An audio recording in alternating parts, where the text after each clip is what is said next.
bonjour, nous sommes sur le campus universitaire de la Boulois à Besançon, en pleine distribution de solutions hydroalcooliques.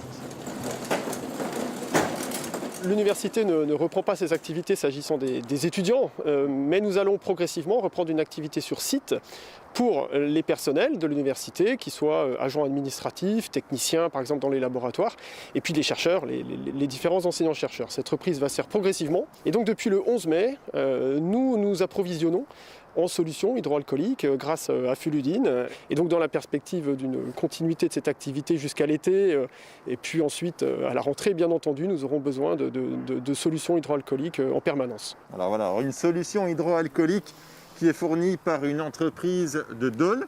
Nous nous étions rendus dans cette entreprise en plein confinement. Fabriqué depuis le 18 mars dernier, le gel hydroalcoolique est destiné aux professionnels, principalement les centres hospitaliers de Bourgogne-Franche-Comté, sans oublier les supermarchés, les caissières notamment. Qu'est-ce qui a fait que vous avez basculé sur cette production ? Alors on a basculé sur cette production à partir des municipales. En fait, je tenais un bureau de vote dans la commune de Bussière, en Haute-Saône, et en fait j'avais un problème de solution hydroalcoolique pour pouvoir protéger bien naturellement les personnes qui venaient voter. Et donc avec le conseil municipal, eh bien, j'ai eu l'idée de fabriquer, puisque j'avais tous les produits pour fabriquer cette solution hydroalcoolique. Et puis finalement, je me suis dit, est-ce qu'on ne peut pas se mettre au service de la préfecture, que j'ai contacté le lundi matin. Engagée dans une dynamique innovante de fabrication de lubrifiants éco-responsables, sans huile, l'entreprise Fuludine vient de mettre son savoir-faire au service de la solidarité. Elle fabrique désormais du gel hydroalcoolique, toujours animé par une démarche écologique. Pour concrétiser cet élan, il a fallu être très rapidement opérationnel.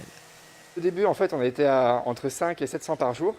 Et au fur et à mesure, on a réussi à mettre des choses en place pour accélérer la production. Et aujourd'hui, on est entre 1,5 tonne voire 2 tonnes par jour.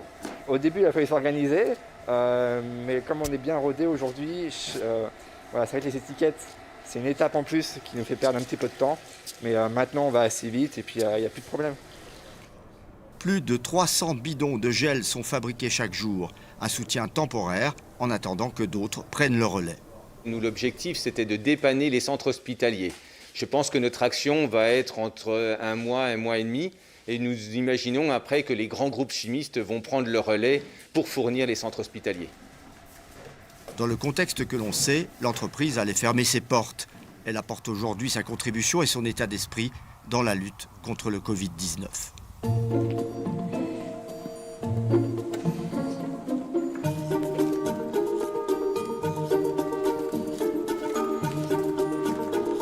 Fabrice Lallemand, on voit que l'activité distribution continue au-delà du déconfinement. Ça va durer encore longtemps ?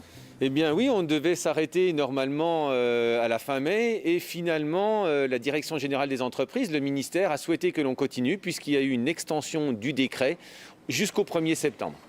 Ça serait tout à fait envisageable que l'on demande une autorisation pour produire cette solution puisque nous avons investi pour pouvoir à la fois reprendre notre activité et continuer cette activité de solution hydroalcoolique.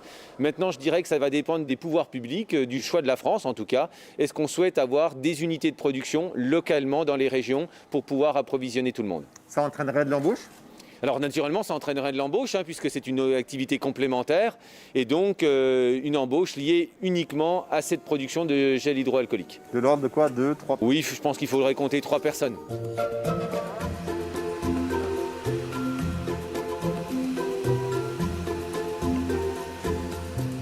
Ah, t'es pas mal là. Ce qui a été compliqué, c'est surtout la mise en route au début.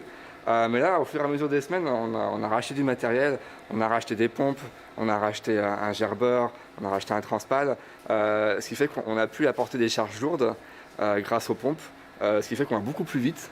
Au lieu de faire 1,5 tonne voire 2 tonnes par jour, aujourd'hui on est quasiment à 3 tonnes par jour. Donc ça nous a vraiment aidé et on peut commencer même à reprendre un petit peu de notre travail à côté. Donc moi je suis responsable R&D et je peux recommencer un petit peu depuis lundi à refaire un peu de recherche dans le laboratoire.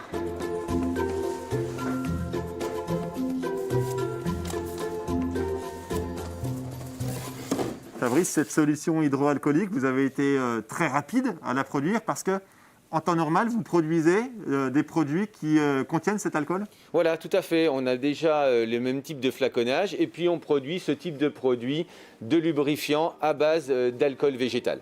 Voilà, par exemple pour le vélo grand public. Par exemple pour le vélo grand public. Eh ben, merci beaucoup en tout cas. Bravo pour ce que vous avez fait pendant cette crise. Et puis merci beaucoup de nous avoir accueillis. Merci beaucoup.